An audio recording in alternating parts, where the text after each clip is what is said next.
कि मेरी नई साल तभी आएगी जब मेरा रिजल्ट आएगा। सपने उन्हीं के पूरे होते हैं जो सोते हुए नहीं देखते, जो सपने सोने नहीं देते। मैं चाहता हूं कि वो बच्चा जो दिन रात मेहनत कर रहा है, अपनी पढ़ाई को एक उच्च लेवल तक ले जा रहा है, मैं ऐसा ना कहना पड़े कि काश मैं थोड़ा और मेहनत कर लेता या थोड़ा और मेहनत कर लेती तो कुछ अच्छा। आपको अब दिन रात मेहनत में लग जाना चाहिए। वो समय आ गया है जब आप रात दिन एक कर देंगे अपने सपने को। टॉपर वही बन सकता है जो गलतियों में सुधार करता है।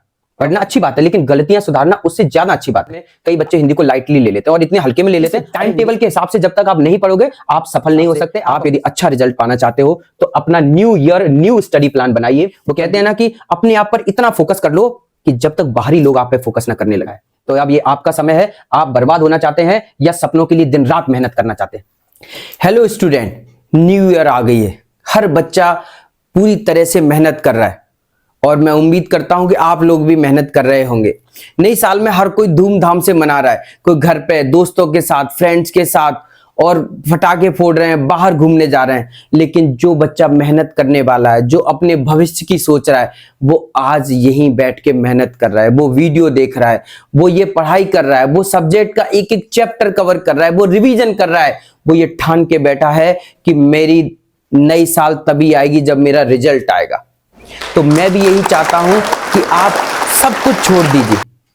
2 महीने का समय आप सब कुछ छोड़ दीजिए। आप नई साल छोड़ दीजिए, अगली साल मना लीजिए। आप कोई त्योहार आ रहा है उसको छोड़ दीजिए, अगली साल मना लीजिए। आप फेसबुक, व्हाट्सएप, इंस्टाग्राम के फ्रेंड को छोड़ दीजिए। 2-4 दिनों के लिए नाराज होंगे, हो जाने दीजिए। आप बिल्कुल टेंशन मत लीजिए।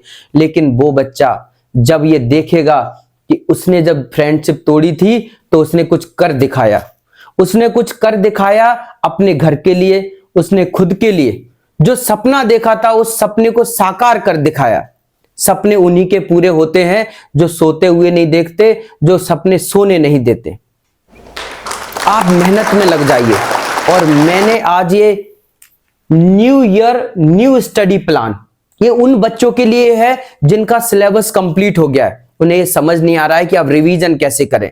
मैं चाहता हूं कि वो बच्चा जो दिन रात मेहनत कर रहा है, अपनी पढ़ाई को एक उच्च लेवल तक ले जा रहा है, मैं उसके लिए सहयोग करना चाहता हूं, उसकी मदद करना चाहता हूं।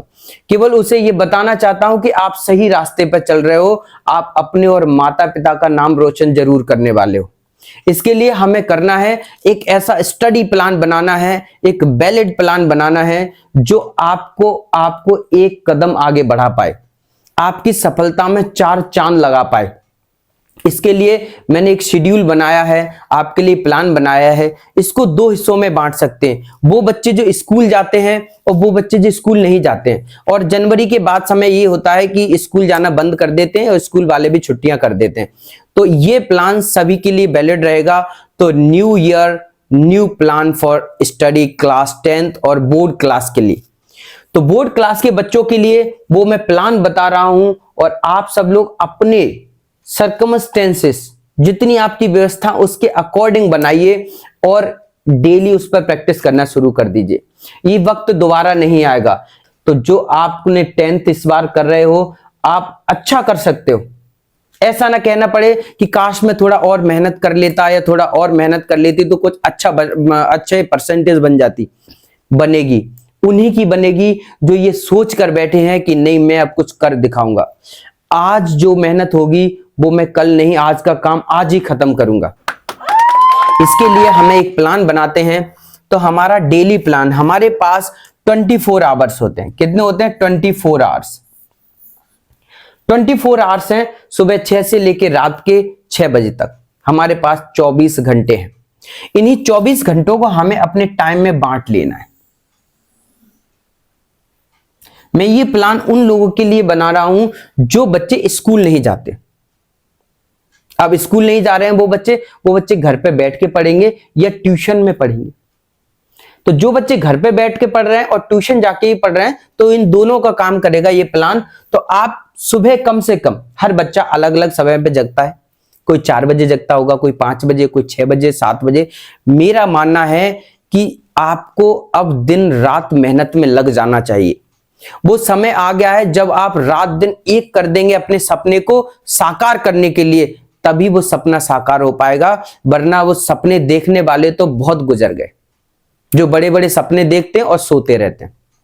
आपको अब जग जाना होगा। अपनी नींद को खराब करना होगा, अपनी नींद उड़ानी होगी इस सपने के लिए। तो इसके लिए क्या करना होगा मेरा है कि आप कम से कम 4, 4:30 बजे या 5 बजे आप AM पर खड़े हो जाएं। सुबह 5:30 बजे आपको खड़े हो जाना चाहिए और हाथ मुंह धो के अपने काम पे लग जाना चाहिए। सुबह जब भी आप याद करोगे, जो लर्निंग होती है वो बेस्ट होती है। कुछ बच्चे ये कहेंगे कि नहीं हमें रात को याद है, तो वो कर सकते हैं, लेकिन ये माना जाता है सुबह की लर्निंग अच्छी होती है। 90% लोगों के लिए अच्छी है, 10% या 5% लोग नहीं कर पाते हैं, वो एक्सेप्शन है, उनके लिए भी हम प्लान बनाएंगे। लेकिन अब ये याद रखो, ये उन लोगों के लिए है जो सुबह जग सकते हैं और पढ़ सकते हैं। तो जब भी हम सुबह 5 बजे तैयार हो जाएं, तो 5 से लेके 7 बजे तक 2 घंटे का टाइम पीरियड हमें साइंस को देना चाहिए। साइंस एक इंपॉर्टेंट चैप्टर है और साइंस को जितना हम पढ़ेंगे उतना उसमें हम सुधार करते जाएंगे। बहुत से बच्चों ने, सबने पढ़ लिया होगा, छोटी छोटी गलतियां हो जाती हैं। मेरे पास बहुत सारे एग्जाम्स पेपर डले हुए हैं, जो बच्चे बहुत होशियार थे उनके आज 50-75 में 42 नंबर आ पाए। किया क्या है, इन्होंने गलतियां बहुत की। हमें उन्हीं गलतियों को सुधारना है। उन्हीं गलतियों को सुधारने के लिए हमें साइंस की प्रैक्टिस करनी है, 2 घंटे प्रैक्टिस करनी है। और जब तक हम प्रैक्टिस नहीं करेंगे तब तक सुधार नहीं होगा। तो हमें क्या करना है, 5 से 7 2 घंटे सुबह मॉर्निंग में साइंस पढ़ना है। सबसे पहले साइंस, फिर हमारा 7 to 8 आप ये रेस्ट कर सकते हैं। रेस्ट यहां पे आप ब्रेकफास्ट कर लो, थोड़ा सा आप अपना जो भी कुछ करना चाहते हो, आपके पास 1 घंटे घर का भी कुछ, फीमेल है जो हमारी बच्चियां हैं वो घर का भी काम करती हैं, तो वो घर का काम कर सकती है। 8 से लेके 10 तक ये जो प्लान है हमारा, ये इसमें आप SST कवर करेंगे। SST ये दोनों आप अकॉर्डिंग चेंज कर सकते हैं। किसी को SST मॉर्निंग में अच्छा लग रहा है वो मॉर्निंग में SST कर लेगा, किसी को साइंस अच्छा लग रहा है वो साइंस यहां कर लेगा, आपस में एक्सचेंज कर सकते हैं। तो जब SST 2 घंटे तैयार करेगा, ये भी हमारा SST का, इसको समाज विज्ञान बोलेंगे, सामाजिक विज्ञान। अब इसके बाद हमें रेस्ट जरूर करना है। अब इसके बाद हमारा रेस्ट का टाइम है, तो आप 10 से लेके 11 तक आप रेस्ट करिए। इस रेस्ट में आप बात कर सकते हैं, आप नहा सकते हैं और इसमें लंच कर सकते हैं। लंच टाइम आप 10 से 11 के बीच में लंच कर लीजिए, आप बिल्कुल कंप्लीटली तैयार हो गए। 2-4 मिनट का रेस्ट करिए। अब आप शुरू हो जाइए। आप क्या करेंगे, 11 से लेके 1 बजे तक यहां पे मैथ की प्रैक्टिस करेंगे। मैथ सब्जेक्ट का सिलेबस सबका हो चुका होगा, मैं भी रिवीजन करा रहा हूं। आप चैनल पर डेली आइए और हर दिन एक चैप्टर वाइज वीडियो देखते जाइए और वहां से आपका रिवीजन होगा। ये कॉन्सेप्चुअल होगा, जिससे आपके ऑब्जेक्टिव भी क्लियर होंगे। आप चैप्टर 1 देखिएगा और मेरे 2 या 3 वीडियो हैं, आप जब उनको देखेंगे तो आपको पता चलेगा कि बहुत ही कॉन्सेप्ट डिस्कस किया गया है। जब मैथ की प्रैक्टिस करेंगे और प्रैक्टिस में आपको जो क्वेश्चन नहीं आ रहा है उसको हाईलाइट करके आपको प्रैक्टिस करना है, उस क्वेश्चन को तो करना ही करना है। तो आप 1 घंटे 2 घंटे मैथ्स की प्रैक्टिस करेंगे।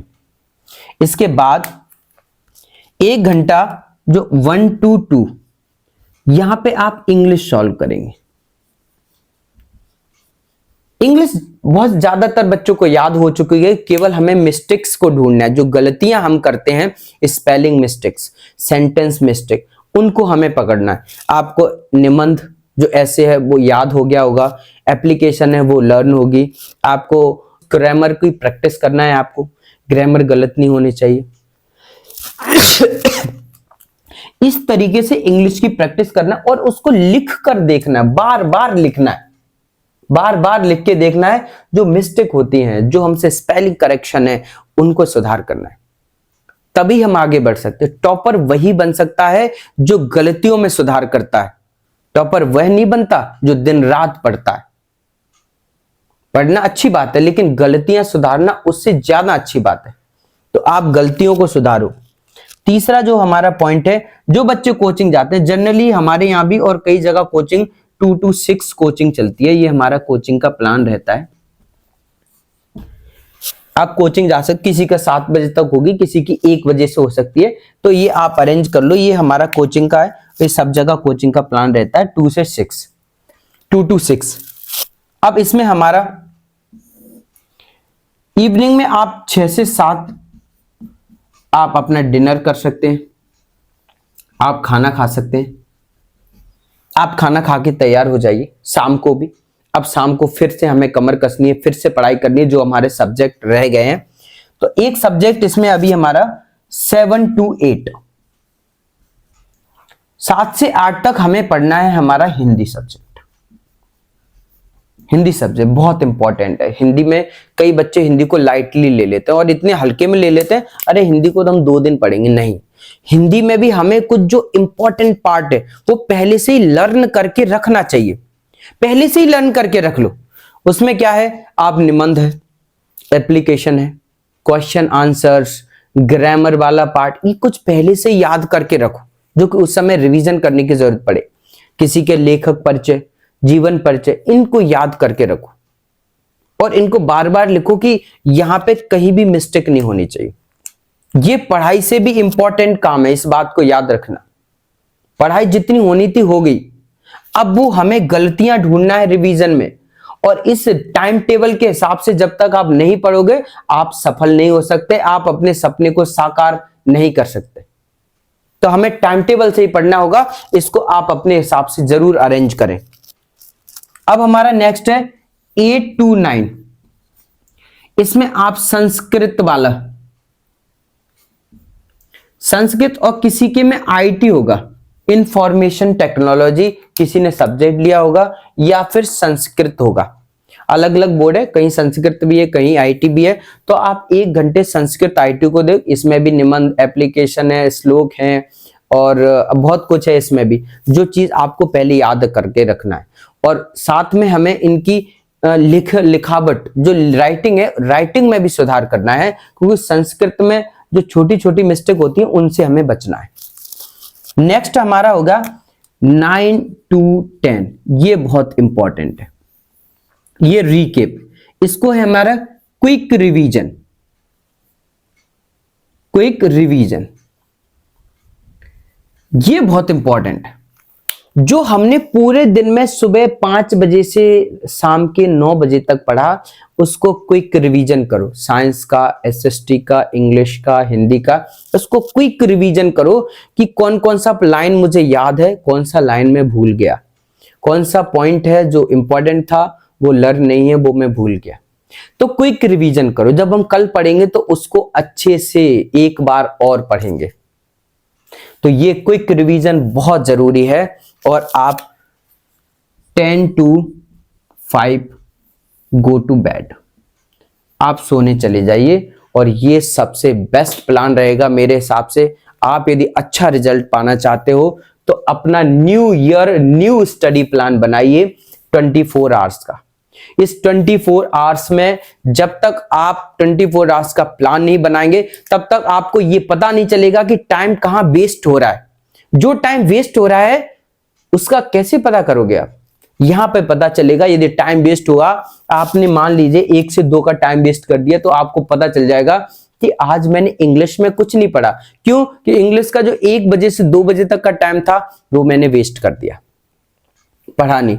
तब आपको पता चलेगा समय की कीमत क्या समय है, और जो समय एक बार गुजर गया वो दोबारा कभी नहीं आता। Time and tide wait for none, वो किसी का इंतजार नहीं करते। समय और लहरें किसी का इंतजार नहीं करती।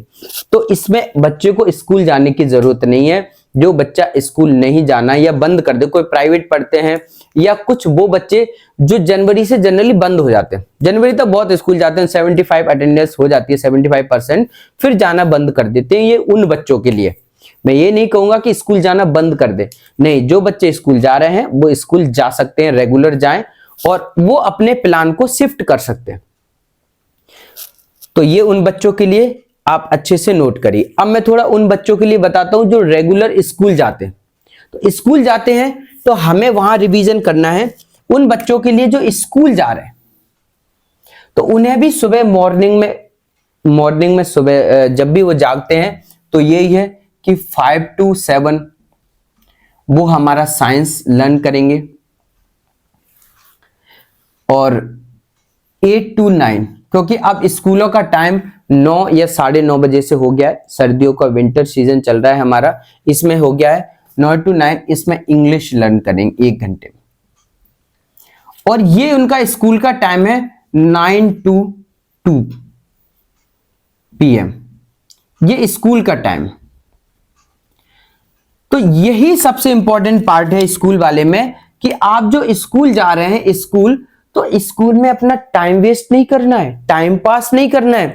स्कूल में भी हमें उस पीरियड को, जिसमें जो पीरियड है उसमें बहुत कड़ी मेहनत से पढ़ाई करना है। आपको किसी से बातें नहीं करना है, आपको टाइम पास नहीं करना है, टीचर की बात को ध्यान से सुनना है, क्योंकि टीचर जो गहरी बात बताएगा यदि आपने उस समय सुन ली तो वो चीज आपको याद बनी रहेगी। आपने ध्यान नहीं दिया कि ये चीज तो हम कोचिंग में पढ़ लेंगे, बुक में पढ़ लेंगे या पहले पढ़ ली, तो वो चीज रखी रह जाती है, फिर कहीं मौका नहीं मिलता। जब आप स्कूल में पढ़ रहे हैं, कोचिंग में पढ़ रहे हैं, तो पूरा फोकस रखें, ध्यान रखें। वो कहते हैं ना कि अपने आप पर इतना फोकस कर लो कि जब तक बाहरी लोग आप पे फोकस ना करने लगे। तो अपने आप पर फोकस ध्यान दो और ये डिसाइड करो कि आपको एवरी सब्जेक्ट पे फोकस करना है, हर सब्जेक्ट पे फोकस करना है क्लास के अंदर। वो 5 घंटे 4 घंटे वेस्ट नहीं करने, आपको फोकस करना है। अब इसी में हमारा जब भी आपकी छुट्टी होती है तो आप 3 बजे घर तक आ जाओगे आराम से। 3 to 5 यहां पे SST आपको लर्न करना है। 3 to 5 आप 5 to 6 आप हिंदी कर सकते हैं, हिंदी सब्जेक्ट 5 to 6 इवनिंग में। 6 to 7 आप डिनर करें, रेस्ट करें, डिनर करें या इसमें रेस्ट करें। 7 to 9 यहां पे आप मैथ लगाएं, और 9 to 10 यहां पे जो आपका संस्कृत रहेगा। आपको डबल फायदा है यहां पे, क्योंकि ये जो कितना प्लान बना है वो आपका स्कूल में भी 5-6 पीरियड लगेंगे और उसमें वो अच्छे से रिवाइज हो जाएगा। जो पढ़ने वाले बच्चे हैं वो एक जगह बैठ के अपना रिवीजन करते रहेंगे और टीचर जो पढ़ाएगा उसको नोट करके ध्यान से पढ़ेंगे। नहीं तो आपका ये समय निकल जाएगा स्कूल का भी, और जो स्कूल का समय निकल गया, स्कूल में ध्यान नहीं देगा, वो घर पे भी ध्यान नहीं देता। कि जो बच्चे सोचते हैं कि हम तो कर लेंगे, वो बातों से कुछ नहीं होता, उसके लिए दिमाग को एकत्र करके मेहनत करनी होती है, टीचर की बात मान के चलना पड़ता है, तभी वो सफल हो पाते हैं। वरना ऐसे लोगों को बहुत देखा है जो सपने देख के केवल रोते रहते हैं। सपने उन्हीं के पूरे होते हैं जो सपनों के लिए दिन रात एक कर देते हैं, वरना सोते हुए सपने देखने वालों को बर्बाद होते देखा है। तो अब ये आपका समय है, आप बर्बाद होना चाहते हैं या सपनों के लिए दिन रात मेहनत करना चाहते हैं। Thank you for watching this video, और मैं चाहता हूं कि आप लग जाएं अपनी पढ़ाई में। धन्यवाद।